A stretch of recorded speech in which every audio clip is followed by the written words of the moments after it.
Apa sih yang saya inginkan? Apa sih yang saya rindukan? Mengapa kok saya rasanya ndak in dengan hidupku sendiri? Kenapa saya merasa hampa? Kenapa sih saya rasanya ndak berarti, ndak bermakna? Assalamualaikum warahmatullahi wabarakatuh. Bismillahirrahmanirrahim. Alhamdulillahi rabbil alamin. Assalatu wassalamu ala asyrafil anbiya'i wal mursalin Sayyidina wa maulana Muhammadin wa ala alihi wa ashabihi wa man tabi'ahum bi ihsanin ila yaumiddin. Amma ba'd. Bismillah. Mari kita lanjutkan lagi ngaji kita. Malam hari ini kita masih melanjutkan tema bahagia di usia tua. Meskipun sebenarnya tema yang kita bahas di malam hari ini tidak spesifik untuk orang-orang tua saja. Jadi ini temanya bisa dipakai oleh siapa saja, meskipun juga bisa kita kontekskan untuk usia tua. Malam ini kita belajar dari beliau, Syekh Muhammad Al-Ghazali.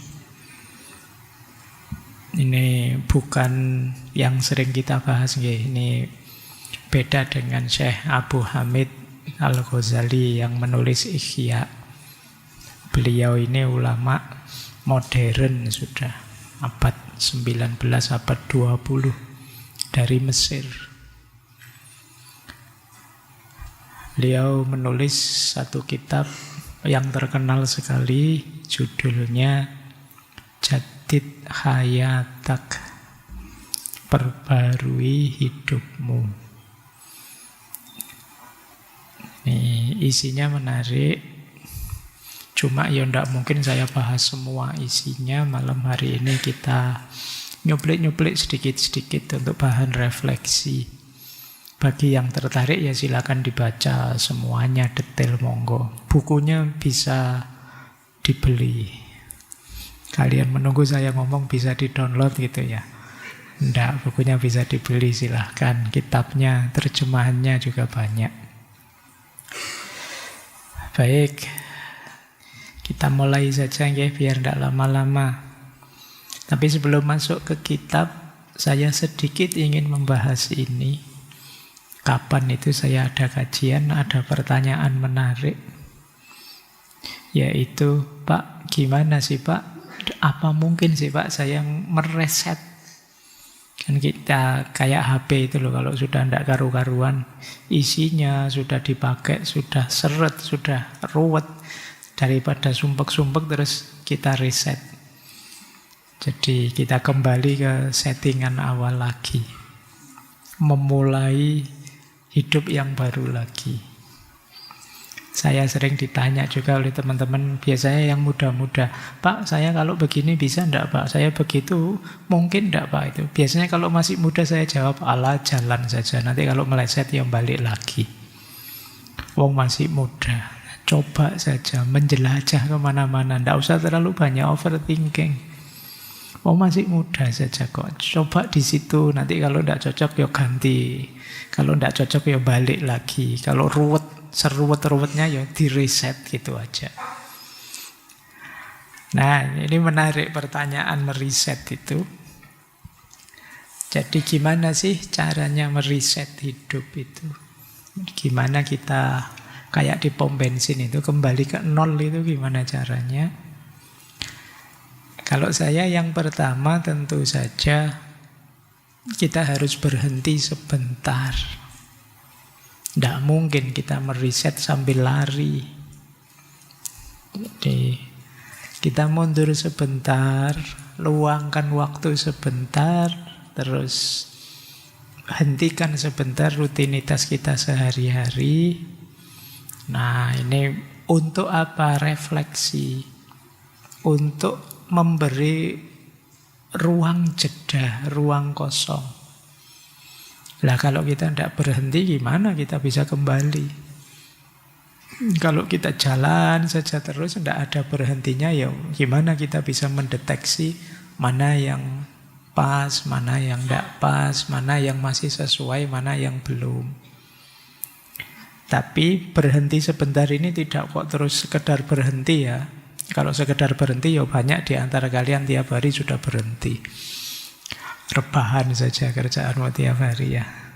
Nah, kalau kesibukanmu hanya rebahan, ya berhenti sebentar dari rebahannya untuk merenungi hidupmu. Jadi setelah berhenti, terus kalian evaluasi diri. Apa sih yang saya inginkan? Apa sih yang saya rindukan? Mengapa kok saya rasanya tidak in dengan hidupku sendiri? Kenapa saya merasa hampa? Kenapa sih saya rasanya tidak berarti, tidak bermakna? Kok aku gelisah terus? Kok aku tidak nyaman bahkan dengan diriku sendiri? Setiap kali berkaca nonton diriku sendiri kok rasanya sewebelnya luar biasa. Misalnya kalau ada yang begitu ya. Nah, coba kalian evaluasi. Karena kadang-kadang kita itu menjawab apa yang aku inginkan saja tidak bisa. Jadi apa sih yang aku inginkan itu mikir apa ya, itu sih kita apa ya. Jadi karena kita tidak terlatih melakukan refleksi diri, membaca diri kita. Maka setelah tadi berhenti sebentar, terus evaluasi diri. Boleh sambil membawa catatan. Tidak usah malu-malu, tidak apa-apa bawa kertas, pulpen. Kalau males tidak ada kertas lagi, tidak ada pulpen di rumah karena selama ini pakai gadget, ya tidak apa-apa, gadgetmu diambil, dipakai. Untuk nulis, apa yang saya inginkan, apa yang ingin saya pertahankan dalam hidupku ini, apa saja yang harus saya lepaskan. Aktivitas apa yang harus saya hentikan. Aktivitas apa yang harus saya kurangi? Aktivitas apa yang harus saya mulai lakukan? Coba ya, latihan mulai refleksi seperti itu. Untuk dirimu sendiri. Tulis sejujur-jujurnya. Kalau untuk dirinya sendiri tidak pencitraan kan tidak apa-apa. Kalau diposting di medsos itu biasanya kamu ada pencitraannya mesti.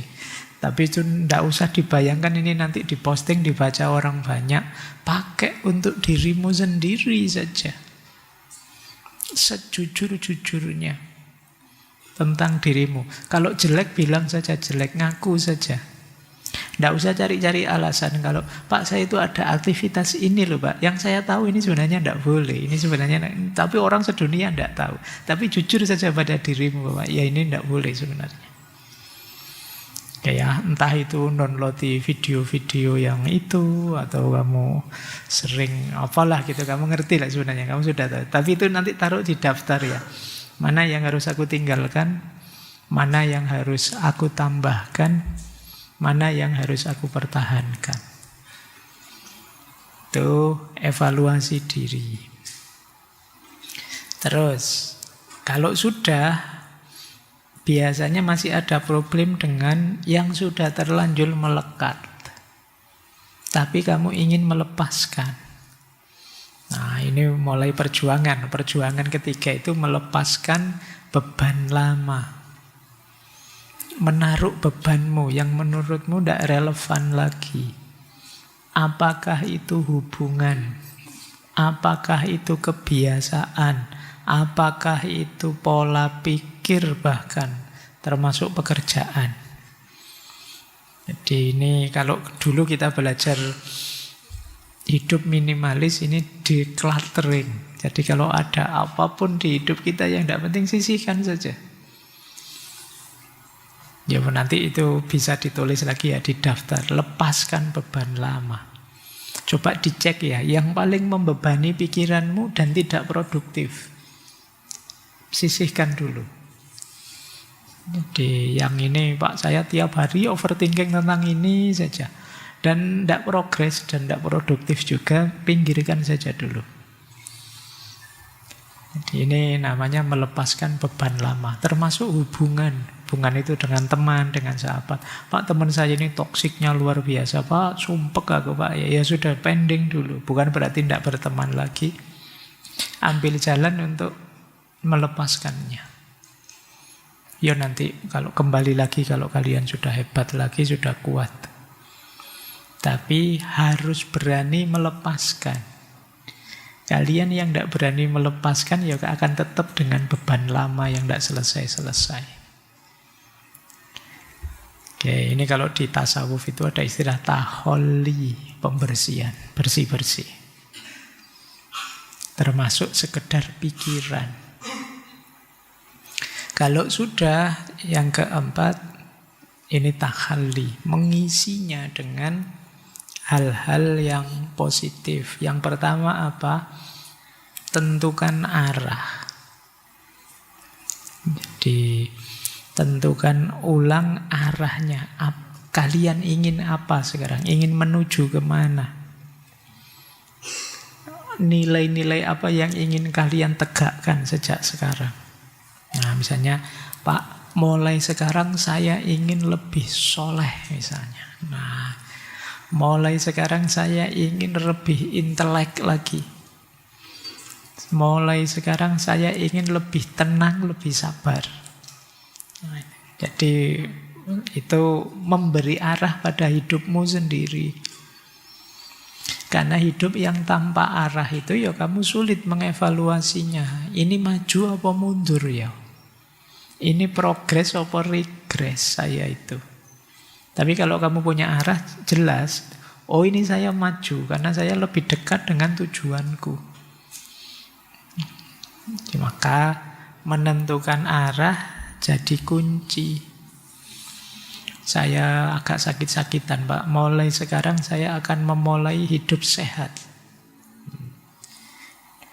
Makanan sehat, olahraga, kebiasaan yang buruk ditinggalkan misalnya. Ini namanya meriset dengan menentukan ulang arah yang ingin kita tuju. Baik, jadi cirinya kalian sukses di yang nomor 4 ini, kalau ditanya orang, keinginanmu apa, tujuanmu apa, kalian bisa jawab. Tapi kalau kalian masih bingung jawabnya, kalian belum sukses di yang nomor 4 itu. Berarti kalian masih belum punya tujuan hidup. Baik, itu yang keempat. Yang kelima, tadi kan punya tujuan. Tentu saja lakukan aktivitas untuk sampai pada tujuanmu. Mulailah dengan hal-hal dan kebiasaan kecil. Buatlah rutinitas-rutinitas baru dalam konteks arah tujuanmu tadi. Ya, jadi Pak, saya ingin lebih soleh. Nah, misalnya mulai besok saya menambah rutinitas baca buku-buku agama. Atau mulai nambah zikir. Kemarin saya kalau sholat tidak ada zikirnya Pak. Oh, sekarang saatnya beli tasbih terus zikir kalau habis sholat. Nah gitu. Itu kecil saja ya, tapi jangan besar-besar. Kenapa kecil saja? Karena kalau besar itu biasanya tidak bertahan lama, sudah macet sudah. Ambil kecil-kecil, nanti nambah lagi, mungkin bulanan, bahkan mungkin tahunan baru nambah. Tidak masalah. Lakukan aktivitas-aktivitas kecil diistiqomai. Ini nanti akan membangun karaktermu. Daripada aktivitas-aktivitas besar yang tidak ngukur kemampuan dirimu. Jadi tadi kayak saya pengen jadi orang soleh Pak, padahal kemarin sholat saya masih bolong-bolong, tapi mulai sekarang saya sholatnya harus full, ditambah sholat sunnah, tambah sholat malam, tambah sholat duha, tambah, aku tidak yakin. Tetap macet itu di tengah jalan. Dari tidak pernah ngaji Pak, saya sekarang tidak pernah ngaji, mulai besok saya ingin memulai ngaji lagi. Minimal seminggu sekali lah khatam. Saya tidak yakin sudah. Jadi kecil-kecil saja. Apa saja itu, termasuk nanti kalian mungkin belajar filsafat, mungkin kuliah, mungkin ambil habit, kebiasaan yang kecil-kecil tapi manfaat. Pak, saya usahakan tiap hari baca buku minimal 10 halaman. Itu masih make sense. Tapi begitu kamu ambisius, wah saya target Pak setiap hari 1 buku lah saya minimal. Tidak yakin aku. Istiqomah. Nulis juga begitu. Kalian akademisi ini kan tuntutannya menulis. Istiqomah kan saja. Nulis 1 halaman, 1 halaman. Itu 1 bulan 30 halaman. 3 bulan bisa 1 buku 100 halaman. Nah, diistiqomahi malah jadi. Daripada sekarang ambisiusnya luar biasa nulis, besok sebulan selanjutnya macet, tidak ngapa-ngapain. Jadi caranya begitu ya, kebiasaan kecil. Kemudian cari circle yang cocok. Kalau tidak ada ya bangun. Bangun itu bikin. Jadi mungkin di antara yang mendukung, memudahkan kita meriset hidup itu ya lingkungan baru. Karena kadang-kadang lingkungan lama itu vibe-nya masih vibe lama. Susah kita move on. Tapi begitu ada lingkungan yang baru, lebih mudah memulai cerita yang baru. Kalau tidak ada bikin. Mungkin nyari teman yang satu visi, atau nyari orang-orang yang bisa mendukung kita. Dan yang terakhir jangan lupa dukungan aspek spiritualnya. Nanti ada istilah spiritual reset. Jadi reset, diset ulang. Ya, kalau dalam agama spiritual reset itu ya taubat. Jadi yang lama-lama, yang jelek-jelek dibuang, diambil yang baru, tobat. Atau seperti teorinya Paul Ricoeur, second naivete.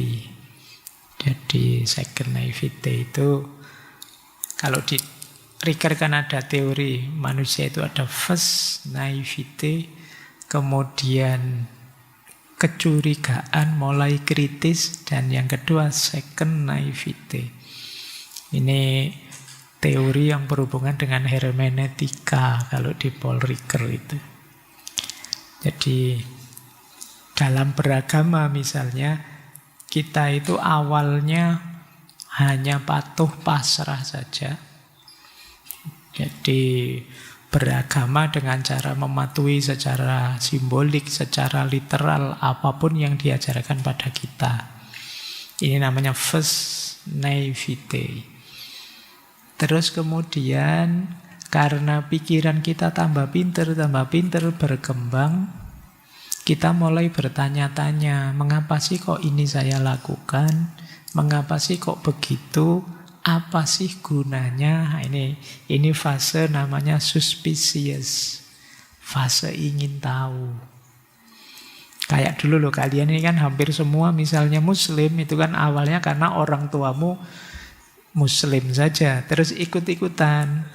Disuruh sholat ya sholat, disuruh puasa ya puasa. Tapi sekarang jadi mahasiswa mulai bertanya-tanya. Jadi, kenapa saya harus melakukan itu? Apa alasannya? Apa dasarnya? Nah, terus kalau sudah ketemu jawabannya, biasanya masuk ke fase second naivete tadi. Ketika kita punya makna sekarang, lebih sadar, kenapa saya melakukan ini, kenapa saya melakukan itu. Ini biasanya keberagamaannya jauh lebih dalam, lebih mantap. Tidak mudah goyah. Nah, cuma kadang-kadang ada orang yang tidak masuk ke fase second naivete ini. Sampai tua, ya gaya hidupnya ada di level first. Di level yang pertama. Jadi, kalau di agama kadang ada istilah taklid saja pokoknya. Ikut saja. disuruh ke utara, disuruh ke selatan, ke selatan. Ini berarti fasenya masih pertama. Belum pernah menanyakan, mempertanyakan. Ya kalau tidak bertanya, ya tidak ada jawaban. Tapi kalau kita berani mempertanyakan, kita masuk ke tahap lebih tinggi dalam beragama, yaitu beragama yang sadar makna. Tidak lagi asal-asalan. Kita bisa menjawab, mengapa ini saya lakukan, mengapa itu saya lakukan. Bukan karena dulu disuruh orang tua atau kata guru saya begini, tapi saya sendiri sudah punya makna yang bisa menjawab mengapa melakukan itu.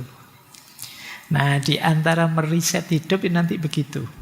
Jadi kita memaknai hidup, menjalankan hidup sesuai keinginan kita dan makna versi kita.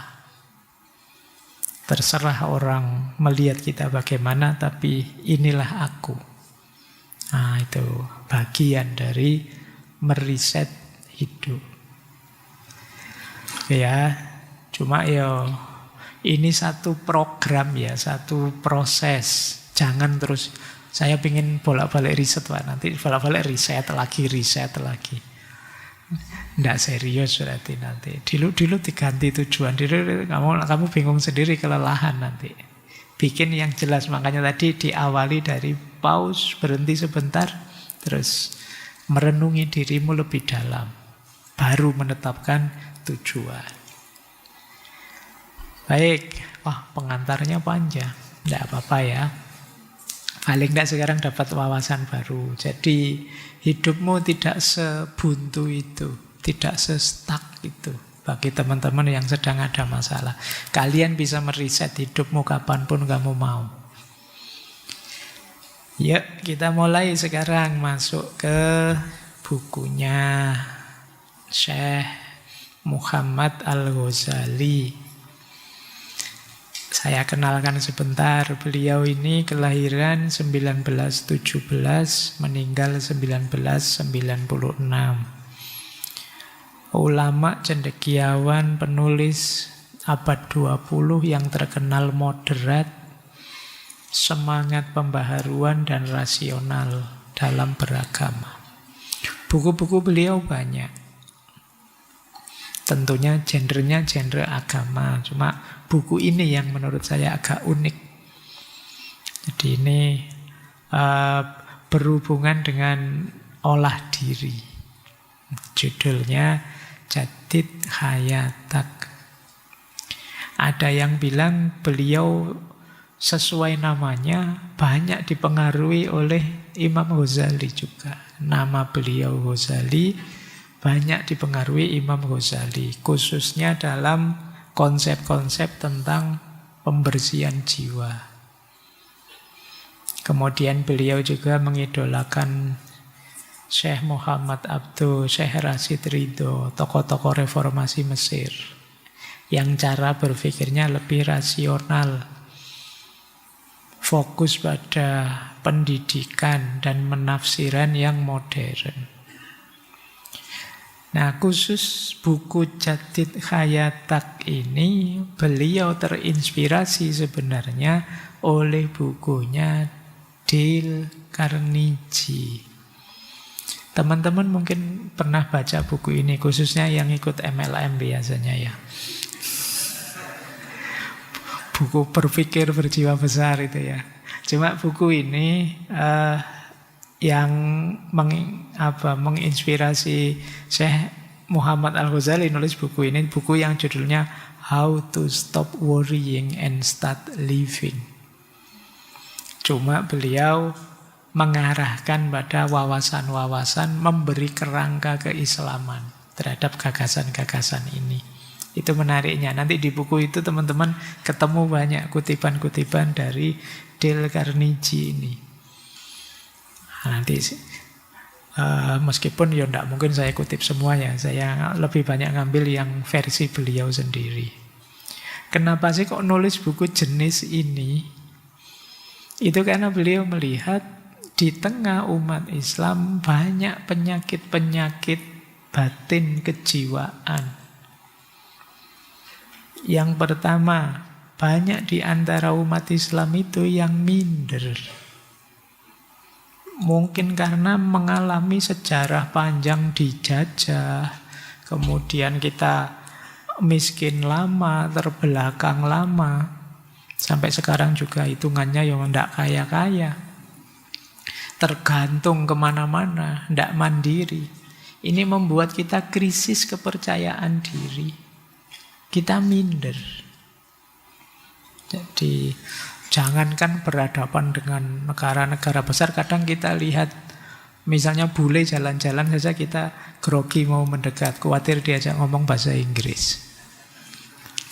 Aduh, padahal kita itu kalau mau ya mereka ya paham saja sih yang kita omongkan, meskipun mungkin terpotong-potong, tapi kita sudah duluan minder. Dalam banyak hal kita minder. Saya sering itu kalau di forum apapun, di kelas itu kebanyakan ya mesti kursi yang penuh duluan pasti di belakang. Kenapa? Mungkin karena nyari nyaman, yang aman, yang tidak beresiko. Yang itu mungkin dosennya tidak lihat, jadi tidak disuruh-suruh. Logiknya banyak ya begitu.